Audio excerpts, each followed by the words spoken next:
Meus queridos, nessa noite eu quero partilhar um pouco da palavra do Senhor com vocês. E eu quero fazer isso através dessa reflexão que se chama o chamado inadiável à evangelização. O chamado inadiável à evangelização.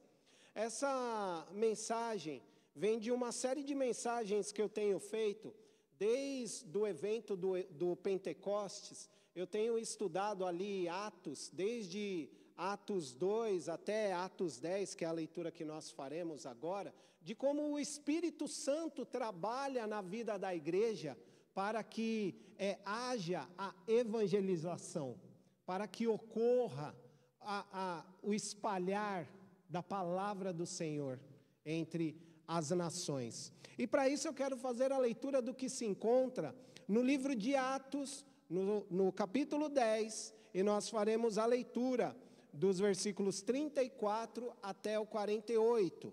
Atos 10, do 34 ao 48. Não sei se será... Não? Ok. Eu estou usando a versão ANAA, tá?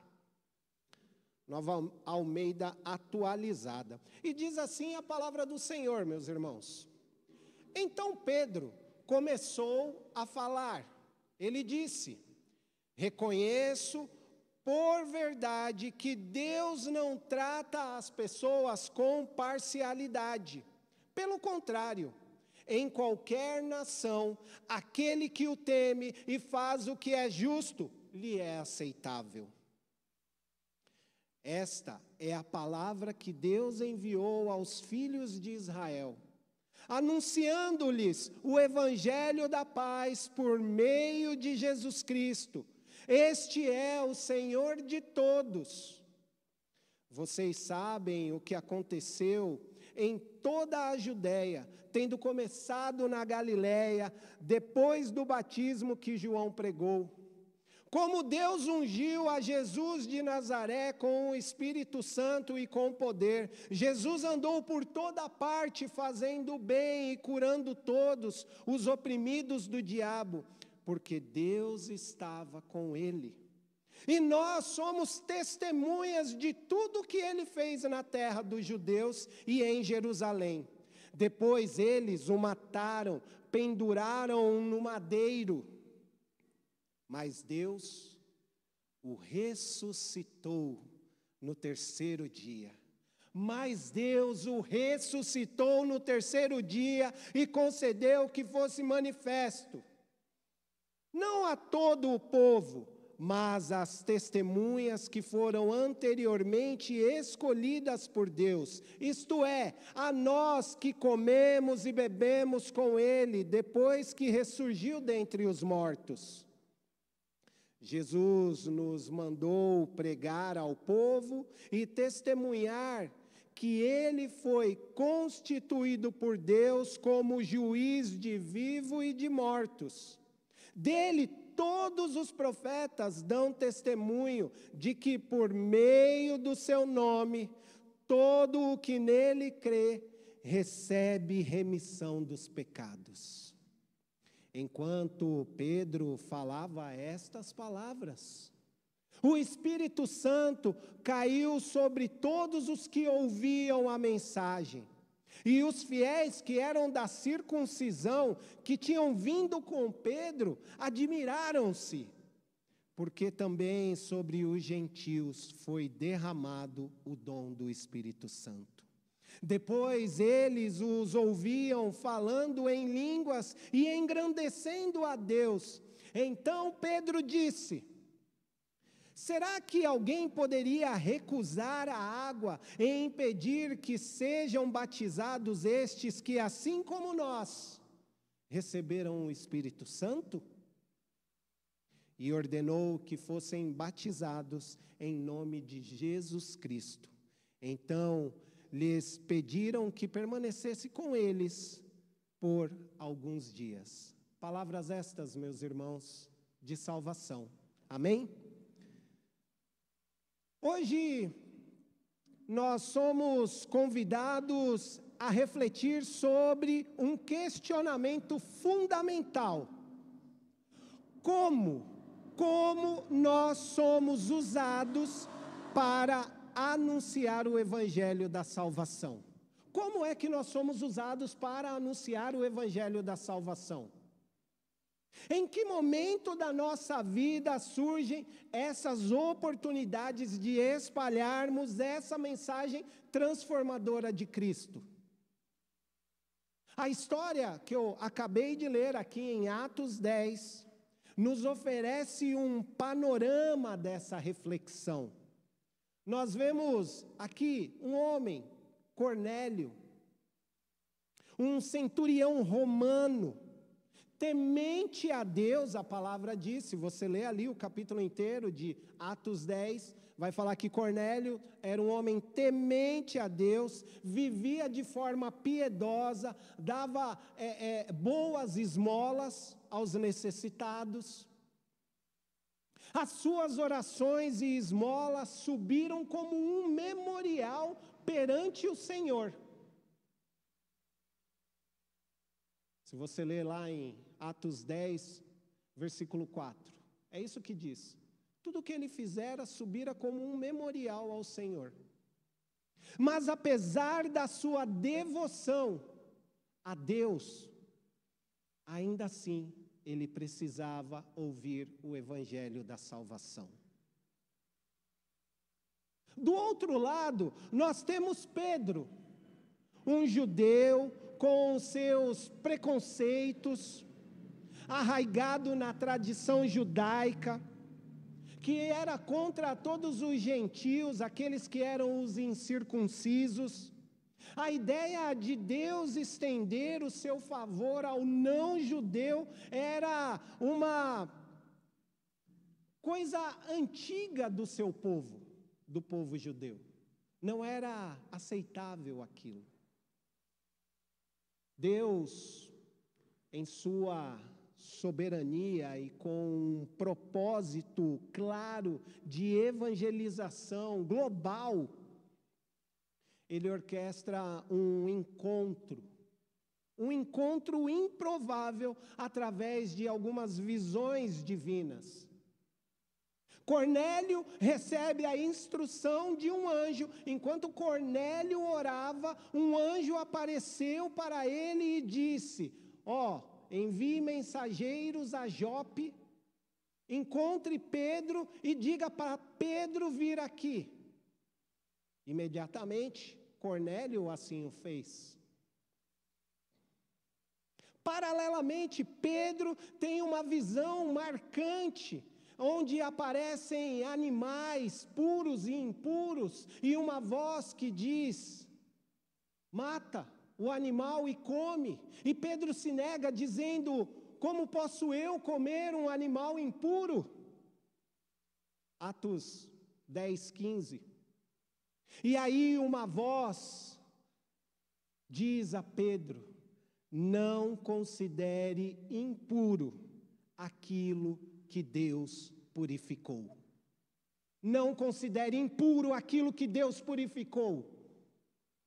Essa visão não era mais apenas só sobre comida, mas era uma profunda mudança na compreensão sobre quem Deus queria salvar, sobre quem são os escolhidos de Deus. Embora essa intervenção, toda esse cenário que eu acabei de descrever, fosse de forma divina, elas não anularam a ação humana. Muito pelo contrário. Elas impulsionaram tanto Pedro quanto a Cornélio a agirem, a entrarem em ação. O sobrenatural não dispensa a ação humana. Uma coisa que eu aprendo nesse texto é que para percebermos a ação do Espírito Santo, nós precisamos estar em comunhão com Deus. porque era assim que Pedro e Cornélio estavam. A oração constante de Cornélio, o momento de oração de Pedro, os colocaram em posição de receber uma direção divina do caminho em que deviam andar. Então, meus irmãos, a oração é importante. É importante na vida do cristão. O Espírito Santo, de fato, convence as pessoas. Mas isso não anula a nossa responsabilidade de, como cristão, de anunciar o Evangelho. O anjo, ele não pregou para Cornélio.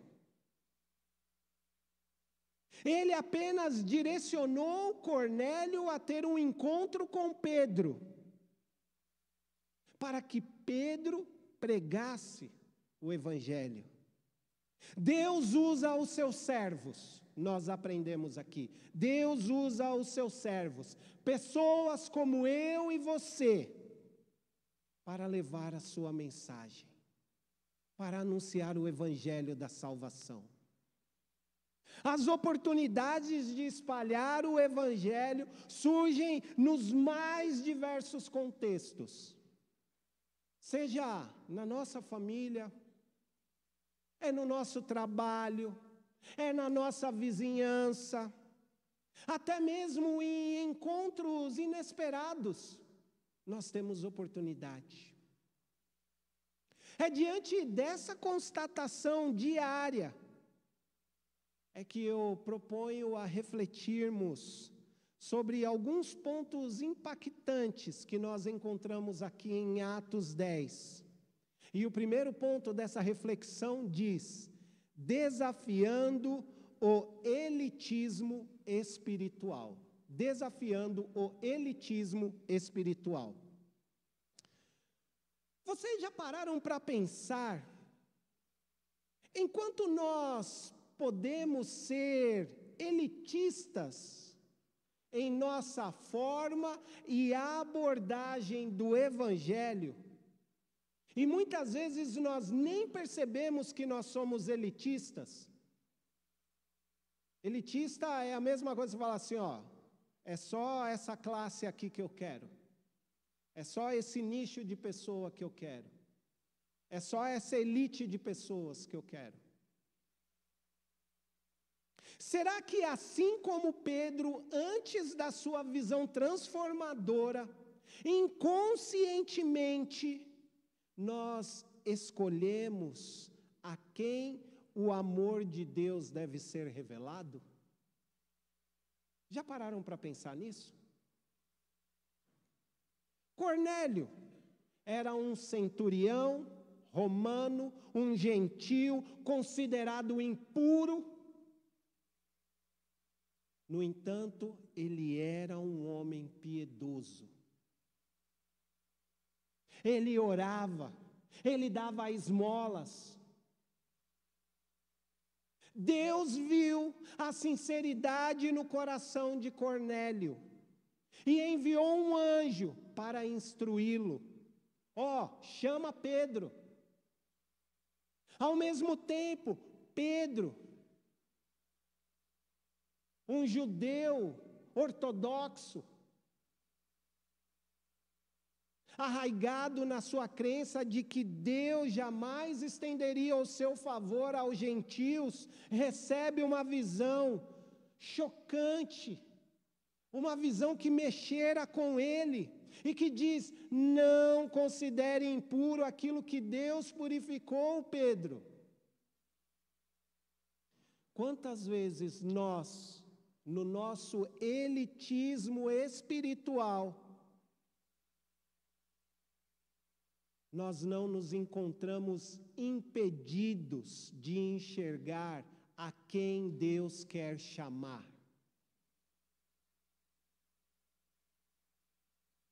A quem Deus quer anunciar as boas novas de salvação? Talvez o nosso elitismo possa se dar devido ao nosso conforto, às nossas preferências culturais, até mesmo as nossas tradições podem nos cegar. Podem nos cegar para os eleitos de Deus, aqueles a quem Deus quer alcançar.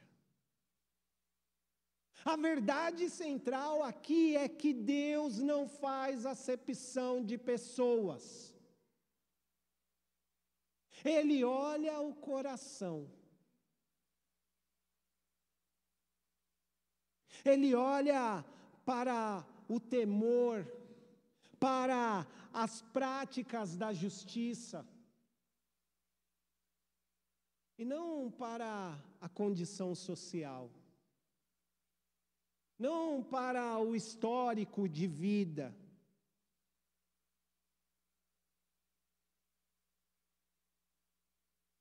É intrigante notar que o anjo, seres celestiais, não foram autorizados a pregar o Evangelho. Olha só que interessante essa passagem, se você ler Atos 10. O anjo dá ordens, mas ele não pode anunciar o Evangelho. Essa tarefa crucial no processo da salvação humana foi confiada a Pedro.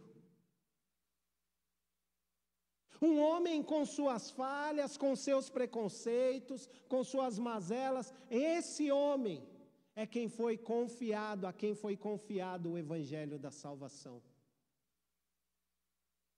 Essa é a nossa grande honra.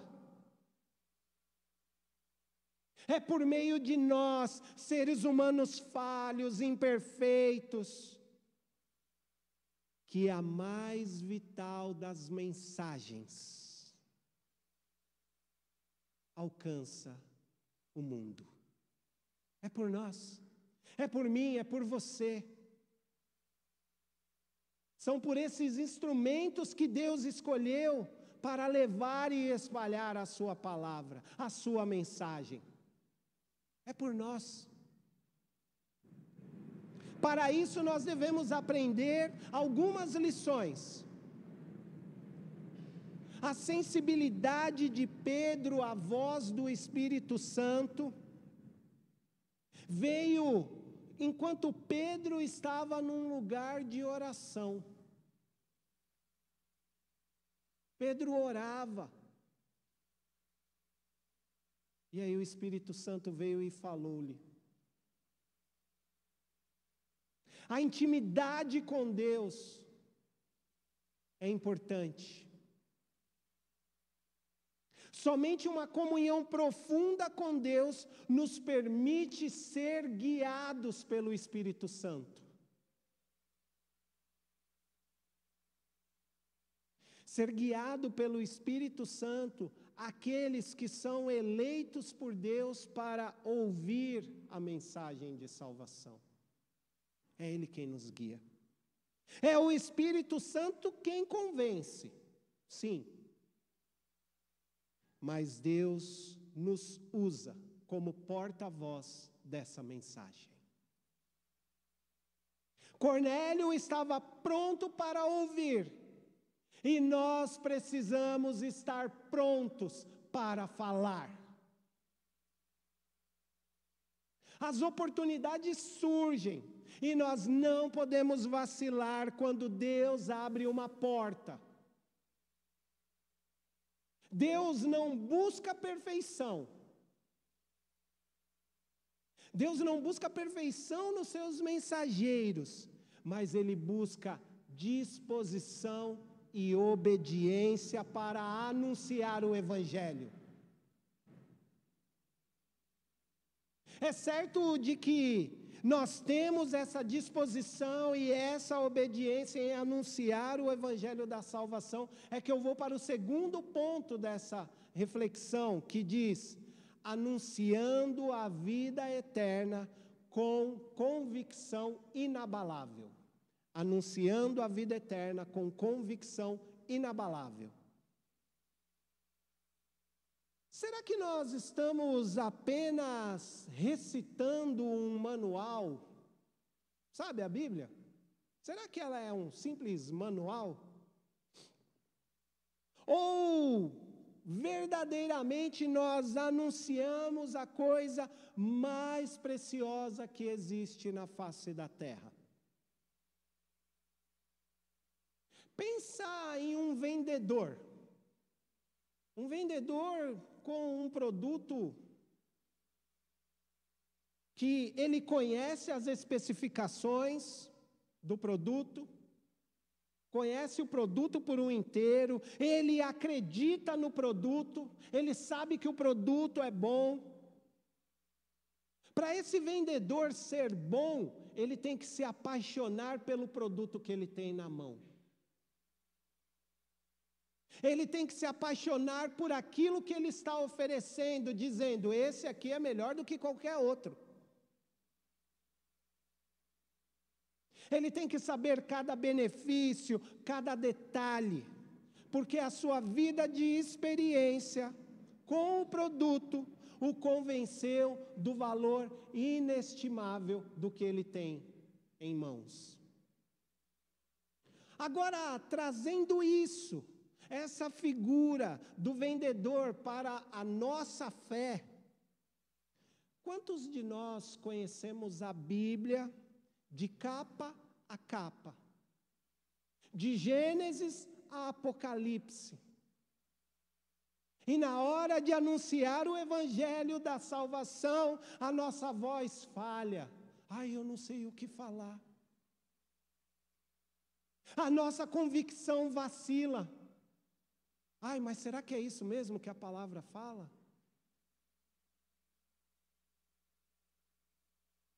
Pedro, ao se dirigir a Cornélio na sua casa, ele não fala de uma teoria distante, de uma doutrina fria. Ele fala com a autoridade de quem viveu, viu, tocou e comeu com Jesus. É essa a autoridade de Pedro. O versículo 36 nos diz: o Evangelho da paz por meio de Jesus Cristo, este é o Senhor de todos. Pedro mostra aqui que, olha, por quem que é o Evangelho? É por meio de Jesus Cristo. Ele não se limita a conceitos, ele entrega fatos inegáveis da vida de Cristo Jesus. Pedro não era um mero teórico, não. Ele tinha a prova viva do produto que ele estava oferecendo. Eu convivi com ele. Jesus Cristo é a essência da nossa pregação. Essa pregação poderosa. E certa vez, abrindo um parênteses, certa vez eu ouvi uma frase que me marcou. Enquanto eu estiver vivo, essa frase me marcará. E diz assim, essa frase: você nunca pode levar alguém aonde você nunca foi. Você nunca pode levar alguém aonde você nunca foi. Você nunca pode levar alguém aos pés de Cristo se você mesmo não estiver aos pés de Cristo. A mensagem de Pedro é poderosa, porque ele estava aos pés de Cristo Jesus. Ele estava suscetível à voz do Espírito Santo. Ele estava obediente às ordens de Deus. E nós não podemos levar ninguém aonde nós nunca estivemos. Como nós podemos anunciar efetivamente o evangelho da salvação se nós não conhecemos na nossa própria experiência de vida e convicção o que Jesus pode oferecer? Será que o nosso cristianismo se tornou um hábito? Ou ele é a nossa verdade transformadora, que muda a realidade? Se nós não conhecemos a Jesus profundamente, a sua vida, os seus atos, a sua morte substitutiva, a sua ressurreição vitoriosa, e o seu senhorio sobre tudo, como nós podemos apresentá-lo com a força e a convicção necessária para anunciar esse evangelho da salvação? Não se trata de ser um PhD, de fazer o seminário, não se trata disso. Mas se trata de ter uma vida constante com aquele que é o centro da nossa mensagem.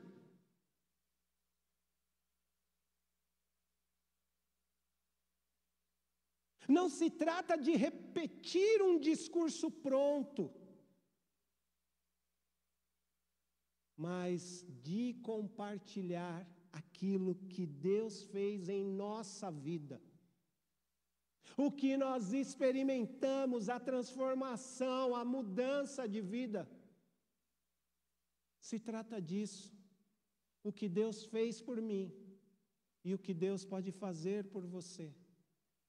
É disso que se trata a mensagem.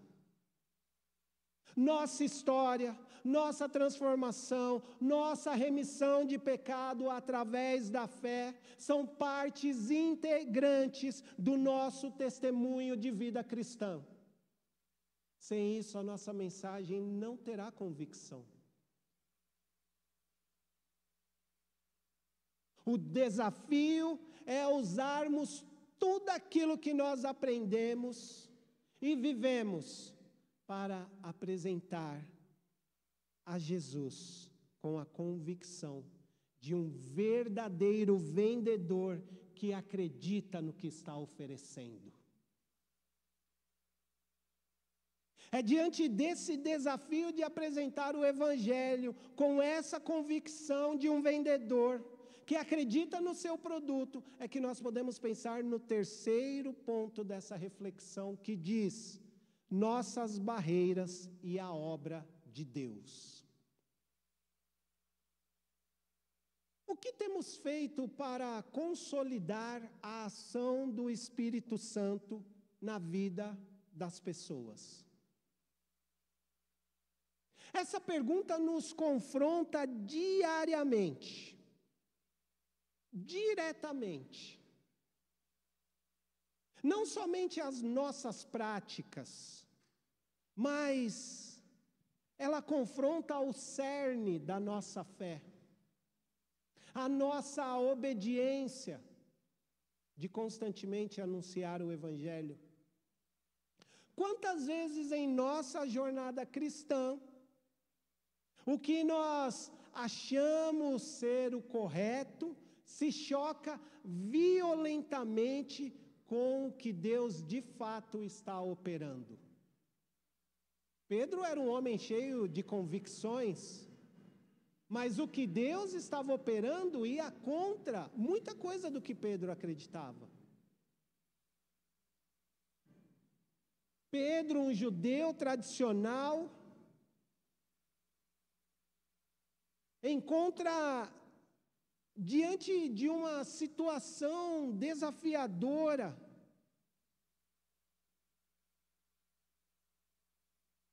Ele se encontra aqui nos versículos que nós lemos, pregando a um grupo de gentios.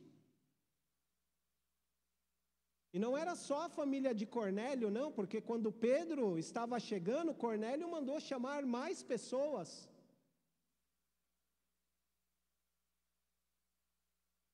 Pessoas consideradas impuras, fora da aliança abraâmica.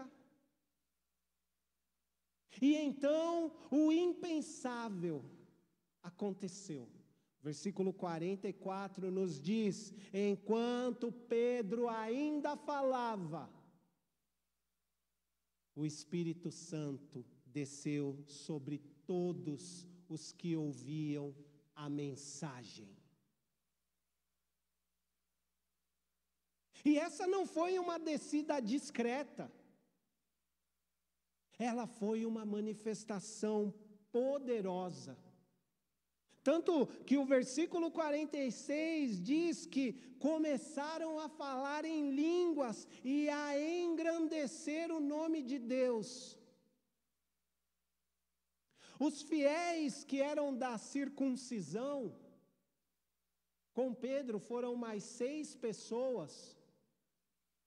Aqueles que eram da circuncisão, que foram com Pedro, se admiraram do que aconteceu. A palavra nos diz que eles, na indagação, falaram: por que sobre os gentios foi derramado o dom do Espírito? Por quê?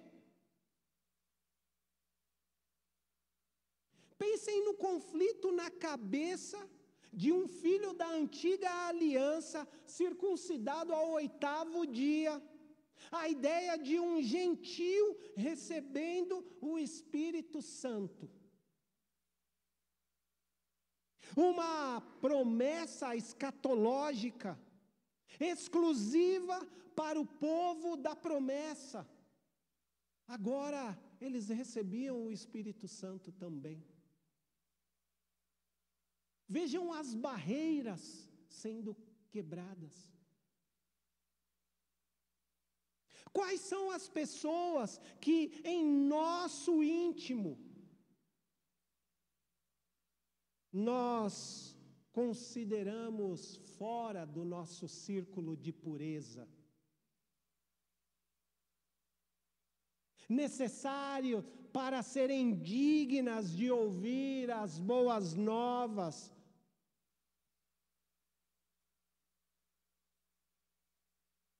As boas novas anunciadas por nós. Quais são as pessoas que nós consideramos impuras e falamos: não, para esse aqui eu não vou anunciar?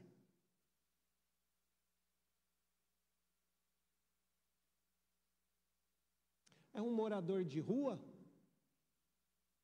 É um colega de trabalho com talvez uma visão diferente da que eu tenho? É um vizinho que talvez faça parte de uma religião que não professe a Jesus?